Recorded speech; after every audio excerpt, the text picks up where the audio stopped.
Big boss ಮನೆಯಲ್ಲಿ ಜಗಳ ಸಾಮಾನ್ಯ. ಆದರೆ ಬಿಗ್ ಬಾಸ್ ಮನೆಗೆ ಹೋಗುವ ಮುಂಚೆಯೇ ಸ್ಪರ್ಧಿಗಳಿಗೆ ಷರತ್ತು ವಿಧಿಸಲಾಗ್ತದೆ. ಯಾರು ಕೂಡ ಯಾರ ಮೇಲೂ ಸಹ ಹಲ್ಲೆ ಮಾಡಬಾರ್ದು, ಕೈ ಎತ್ತಬಾರ್ದು ಎಂದು. ಒಂದೊಮ್ಮೆ ಹೀಗೆ ಯಾರ ವಿರುದ್ಧವಾದರೂ ಕೈ ಎತ್ತಿದ್ರೆ ಕೂಡಲೇ ಆ ಸ್ಪರ್ಧಿಯನ್ನ ಎಲಿಮಿನೇಟ್ ಮಾಡಲಾಗುತ್ತೆ. ಕನ್ನಡ ಶೋನಲ್ಲಿ ಈ ಹಿಂದೆ ಹೀಗೆ ಸಹ ಸ್ಪರ್ಧೆಯ ಮೇಲೆ ಕೈ ಮಾಡಿದವರನ್ನ ಎಲಿಮಿನೇಟ್ ಮಾಡಲಾಗಿತ್ತು. ಆದರೆ ಇದೀಗ ಮತ್ತೊಮ್ಮೆ ಇಂತಹದೇ ಒಂದು ಘಟನೆ ನಡೆದಿದೆ. ಆದರೆ ಕನ್ನಡ ಬಿಗ್ ಬಾಸ್ನಲ್ಲಿ ಅಲ್ಲ, ಬದಲಿಗೆ ತಮಿಳು ಬಿಗ್ ಬಾಸ್ನಲ್ಲಿ. ಇನ್ನು ತಮಿಳು ಬಿಗ್ ಬಾಸ್ ಸೀಸನ್ 9 ನಡೀತಿದ್ದು ಶೋ ಪ್ರಾರಂಭವಾಗಿ 5 ವಾರಗಳಾಗಿವೆ. ಮನೆಯಲ್ಲಿ ಹೆಚ್ಚಿನ ಸಂಖ್ಯೆ ಸದಸ್ಯರು ಕೂಡ ಇದ್ದಾರೆ. ಇದೀಗ ಇಬ್ಬರು ಸ್ಪರ್ಧಿಗಳ ಮಧ್ಯೆ ಜಗಳ ಶುರುವಾಗಿದೆ. ಈ ಜಗಳದಲ್ಲಿ ಇನ್ನೂ ಕೆಲವು ಮಂದಿ ಪಾಲ್ಗೊಳ್ಳುವ ಮೂಲಕ ದೊಡ್ಡ ಗಲಾಟೆಯಾಗಿ ಮಾರ್ಪಟ್ಟಿದೆ. ಇಬ್ಬರು ಸ್ಪರ್ಧಿಗಳು ಪರಸ್ಪರ ಕೈ ಮಿಲಾಯಿಸಿದ್ದು ಒಬ್ಬರ ತಲೆಗೆ ಪೆಟ್ಟು ಬಿದ್ದಿದೆ. ತಮಿಳು ಬಿಗ್ ಬಾಸ್ ಮನೆಯಲ್ಲಿ ಸ್ಪರ್ಧಿಗಳಾದ ಕಮರುದ್ದೀನ್ ಮತ್ತು ಪ್ರವೀಣ್ ರಾಜ್ ವಿರುದ್ಧ ಜಗಳ ಉಂಟಾಗಿದೆ.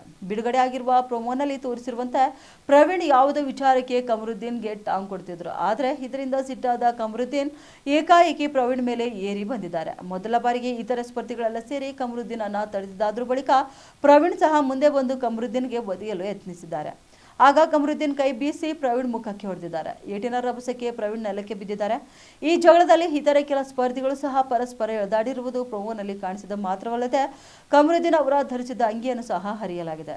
ಆದರೆ ಇಬ್ಬರ ನಡುವೆ ಸ್ಪಷ್ಟವಾಗಿ ಯಾವ ಕಾರಣಕ್ಕೆ ಜಗಳ ಶುರುವಾಗಿದೆ ಎಂಬುದು ಪ್ರೊಮೋದಿಂದ ತಿಳಿದು ಬಂದಿಲ್ಲ. ವಿಜಯ್ ಸೇತುಪತಿ ಶೋನ ನಿರೂಪಕರಾಗಿದ್ದು ಈ ಇಬ್ಬರ ಜಗಳದ ಬಗ್ಗೆ ಅವರ ವ್ಯಾಖ್ಯೆ ಏನಿರಲಿದೆ ಎಂಬುದು ಶನಿವಾರ ತಿಳಿಯಲಿದೆ.